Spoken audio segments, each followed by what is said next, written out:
Hello everyone, it's Brad Glasgow here with Game Objective.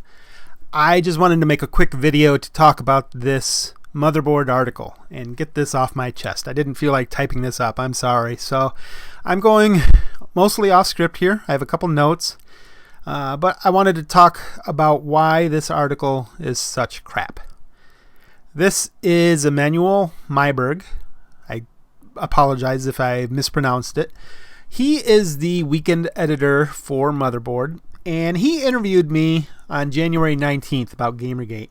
I totally forgot about the article and didn't see it until today. It was published on February 9th. Let's see where to start. I should talk about the survey that I did. Many of you know about the survey that I did, and I'm sure many of you took the survey even. But for those of you who don't know, I'll just quickly go over it. I am a former project manager with a market research firm, and before that I was a research assistant with an academic research survey research center at the University of Michigan. I was a project manager at the market research company, and I worked on all levels of survey, from design, where I wrote many surveys, to sampling procedures and data analysis and all that boring stuff. In other words, I've got some experience here, and so I felt qualified to conduct what I feel is the most comprehensive and most reliable survey of Gamergate. I surveyed 725 people, and before any of them got to take the survey, they had to prove to me that they were Gamergate supporters. So it wasn't just anybody taking it. For each of those 725 people, I independently verified that they were who they said they were. In the survey, I found that not a lot of Gamergate supporters are right-wing or conservative. There are, in fact, many liberals who support Gamergate. Overall, I would say that the movement is libertarian. There are right-wingers in the movement. There are elements of the alt-right in Gamergate, if you can even define what the alt-right is. But if you take a close look at their overall political beliefs, you will see that they are pro-marijuana legalization by a huge margin. They are pro-choice, also by a huge margin. They would rather have government-run healthcare than privately run healthcare. They don't deny climate change. Gamergate is not a movement based on conservative values. And this journalist, Emmanuel Myberg, heard about my survey, and he asked me about it. He said that he's seeing a lot of threads on Kotaku in Action, which is the Gamergate subreddit, that have nothing to do with games and that support Trump, he said. I replied, telling him that there are indeed elements of Gamergate that coincide with Trump.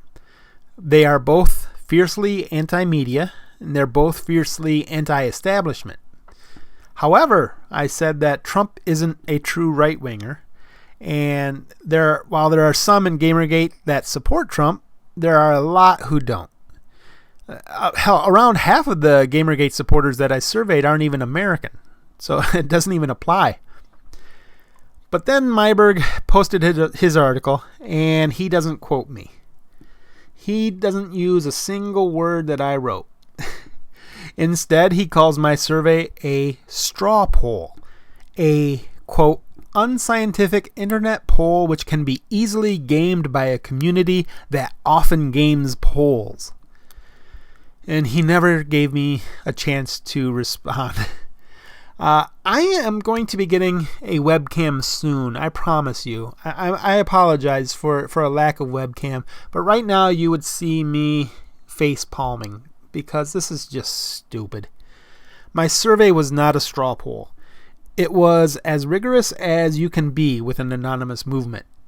Every top company in the world, I've done business with Ford, General Motors, Hyundai, Honeywell. They have conducted survey research using similar methodology.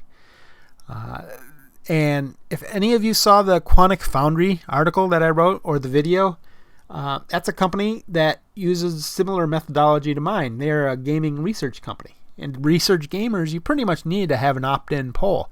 It's not perfectly scientific, but it's as good as you're going to get. I think it is worthwhile asking 725 confirmed Gamergate supporters what they think on a wide range of issues. It gives us a better idea than just, I don't know, reading whatever and coming up with your own conclusions.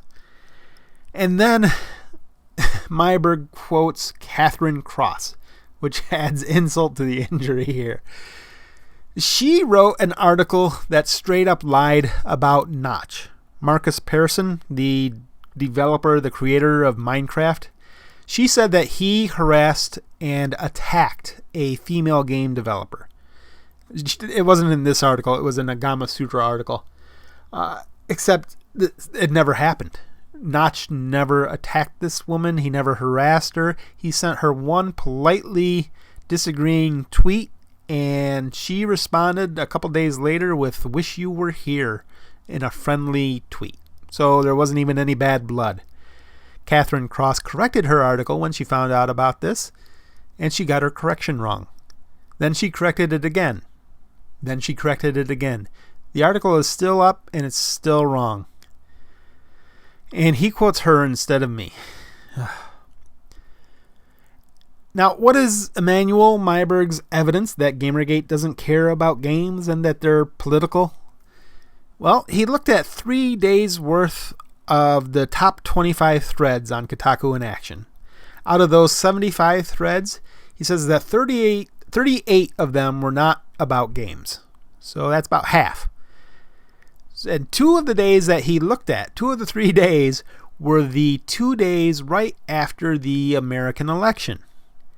So he gives me crap about my survey and instead relies on a method where he picks 3 days to look at threads. And 2 of those days are right after an election. That's some great journalism there, Myberg. Emmanuel, if you are listening, I hope you can do better than this. You need to understand that this is exactly the kind of thing that feeds Gamergate. Of movement which, whether you believe it or not, claims to be about wanting decent journalism. What happens when you write a crap article about a movement reportedly about wanting less crap articles? You just pump them with gas and they keep on trucking.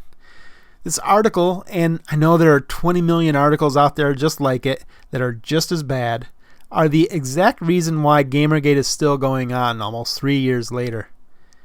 But maybe that's their intent. Maybe that's the intent of the writers like this. They want it to keep going on. It gives them something to write about. It gives them a villain to keep pointing at.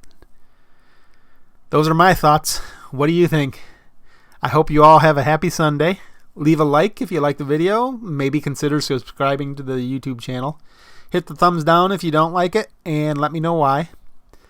Oh, and as I said, I will be getting a webcam soon. I apologize for you having to look at a logo. So you will get a look at my beautiful face. That's in the works, so stay tuned. I hope you all have a great weekend. I hope to have some articles out for you next week. Take care. Have a great day. Bye-bye.